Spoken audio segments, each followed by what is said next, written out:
have a conversation. Hello! How are you? So I'm twisting my hair, so I'm gonna continue doing that while I share with you some of the progress of my journey. In my journey, it's been beautiful. So as some of you might know, if you've seen some of my earlier videos from like, I don't remember when I started sharing about it, but basically I was sharing how I've perceived myself as this independent person for so long, someone who doesn't need connection, someone who I grew up traveling or moving from place to place. My parents split up when I was 3, and my mom was pretty fresh in Norway, which is where I grew up, and so she had to go to school and work, and it's like it's been a lot of time that I haven't had people consistently and reliably around me that I could like form connections with and bond with. But there are a few people that I do have connections with that are beautiful and that I really appreciate, and that I have come to a space of being able to appreciate, because before I think connections were pretty terrifying, and it's like something that I needed and deep down wanted, but I was in denial of it, right? And so recently I shared about my realization of this, that I actually do have a part of me that needs connection and that wants connection with people, and that I felt lonely, you know, in many ways, even though at the same time I've also been able to enjoy my own company and become my own friend, you know. And so, but for so long I was really super comfortable in just being in my own space, to the point that I wasn't aware of how I was using it as a coping mechanism to avoid social settings, because because I felt uncomfortable and like in many ways incapable of being my authentic self. So my focus has been to connect deeper within myself, with myself, the part of me, my many parts, and also with other people, and being authentic. And I think one of my biggest challenges has been communicating what I want and what I need and the way I see things. Yeah, even just talking about it feels challenging. So I've been working in a kindergarten for the past, it's about to be a year, and it's been 11 months. And in that setting, in that scenario, there's been so many like hard situations that have encouraged me to voice my truth and my opinion, which has been good, because I think it helps if you feel like if you're speaking your mind about something that matters to you, and it's not just for yourself, but it's also like inspired by others who you feel need someone to voice their opinion, then that has helped. But it's also made it challenging, because it's like, oh, I'm so comfortable and like just kind of finding this like passive state, right? But it's like, oh no, it's needed that I kind of, yeah, step out of that comfortable passive corner.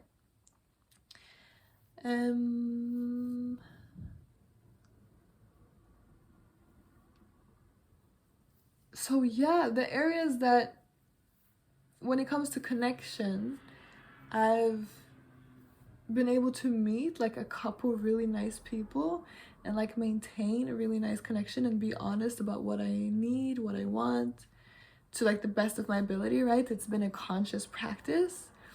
And recently I've had so many beautiful experiences that it's like difficult to even share them all. But I think one that's like I think maybe I mentioned this in my most recent video too, which was that I was on my way to this Tantra festival, and then I started to feel like nervous, and I noticed that I was walking fast, and then I slowed down and I decided to like be present with the nervousness and walk with it rather than trying to like avoid feeling it. And within let's say 2 seconds, someone showed up, a person, and wanted to talk, and it was really nice. It was like I wasn't alone, you know? And yeah, it was really nice. And that person, we're still in contact with each other, and yeah, we've met since, again, outside of the festival, which has been nice.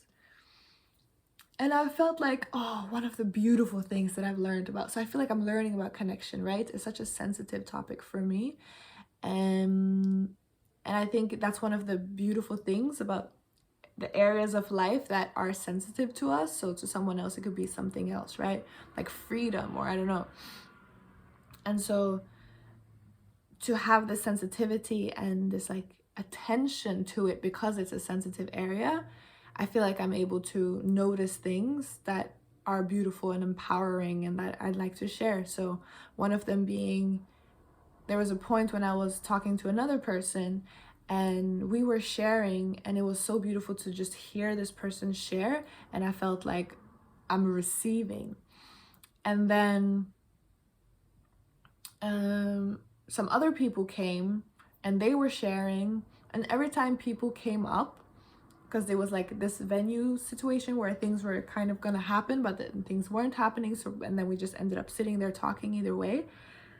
Because like throughout the Tantra festival, my main like beautiful and empowering feeling was that whatever I need comes to me. Whatever I need is gonna show up, and like all I need to do is to meet it. And then also to not like rush or worry, or I felt really abundant in many ways and prosperous, and like I had everything I needed, and if I didn't have it, then it would come or I would go to it. And I was very, very sensitive to just like moving with that flow, but not in a completely passive way, but just in a like calm way. It was really nice. So yeah, we were up at this event area where things were going to happen, but then they weren't happening. It was kind of canceled because it might rain. And then we just sit there, and then there's groups of different people, like I think all together 5, but they came up at different times. And then they all were just communicating, right? Sharing something. I feel like I shared this in the earlier video too, but I'll share it here in case you haven't watched that one. Where they were, yeah, one person was saying that she went to this other like yoni workshop, and then she shared some information from that workshop, and I was like, wow, that's beautiful. Like I felt like I considered going there, but I ended up not going. But then meeting her and hearing from her parts of her experience, I felt like that was something I needed from that event. And even though I didn't go, I still got it, I still received it. And then someone else that was another teacher, and he was sharing how something about temples, and then he was talking, and then I also shared something with him about how, because he was saying something about the philosophy of Tantra as well, and how he was like, yeah, maybe it sounds boring, but blah blah blah. Then I was like, actually, I heard that philosophy is the original science. That, yeah. And then he was like, I've never heard that before, but I'm going to take that with me. And that was like, oh, I gave him something. It's like I felt how much like when we communicate with each other, and I feel especially when it's authentic, it's like we're giving gifts to each other. It's like, oh, I felt so beautiful. I really enjoyed that.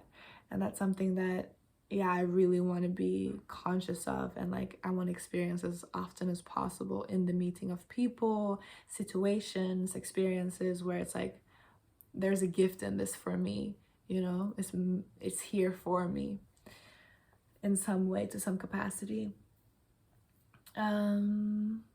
Yeah, I also notice around other people, I still of course get times when, like, especially if I'm walking alone and there's like a big group of people around, or if it's like a crowded area, then I still feel like anxious or nervous, things like that. But it's okay, you know, and I do my best to be present with myself in feeling that, which is not easy, especially like in a city, you know. Yes. But I'm just, yeah, practicing caretaking myself and my experience. And then is there anything else I want to share? Yeah, so one of the things that I've been like that I felt like when I started, like, okay, I'm gonna be authentic, I had my own idea and perspective of what it meant for me to be authentic, and I kind of saw it as like my ideal version of myself. So like when I'm fully energized, when I'm fully confident and I'm around people and I'm just like my best self, right? That how that's shared so much, like being your best self, and it's like, oh, that's me being authentic. But then it's also authentic that I feel nervous. It's also authentic that I get anxious sometimes. It's also authentic that I sometimes feel uncomfortable, or what's the other word? The opposite of confidence. I don't remember the word right now, but the opposite of confidence, you know? And that's part of my authenticity too. And so to realize that actually was relieving, which is strange, right? Because you would think that, oh, that's like yeah, it's a bummer too, but it's also relieving because I didn't need to. It's like whenever you're maintaining something that isn't authentic, it takes extra energy to keep that mode. But when you realize, actually, I don't have to be up there all the time because that's not authentic. If I'm being authentic, then right now I feel sad, and I can be sad, and I can actually share that with people if I feel safe to. But if I don't feel safe to, then it's authentic for me to be considerate and conscious of that as well. So there's these layers, and it's like, yeah, the best way to describe it for me is that you're caretaking yourself and your authenticity. And that's where I am right now, you know, and also having an awareness that it's a journey. And I like that there's this spectrum of emotions. So at the top of the spectrum, you have like the higher frequency feelings like joy, like bliss, like peace. And then you have lower frequency feelings like shame, doubt, anger, sadness. And if you experience something and you have a response or a reaction to feel sad, then that's again being authentic. That's what I'm feeling right now. And it's not like, you know, back to that expectation of always being up at the best. It's not like, oh, I have to get myself up to happiness right away, but rather, let me be present with this for as long as I can, to the capacity that I'm able to. Sometimes you need support from people to do things too, I believe. It makes sense. Yeah. So it's like, it's okay to be where you are, but then also to not fall passive to it, right? So it could go either way. It's again this like, it's like a dance.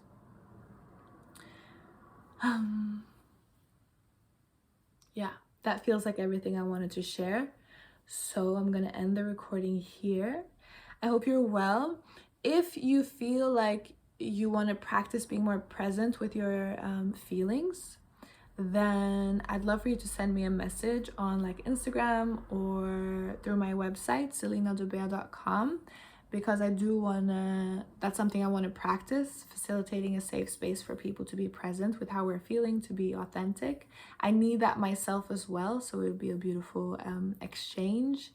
And yeah, it's like a space that we can create and hold together for being authentic and like taking it step by step, you know? So if that's something that resonates with you and something you're interested in, then yeah, you can let me know through Instagram or my website, celinadebea.com. And other than that, I hope you have a beautiful summer, because the summer, and I'll see you when I see you.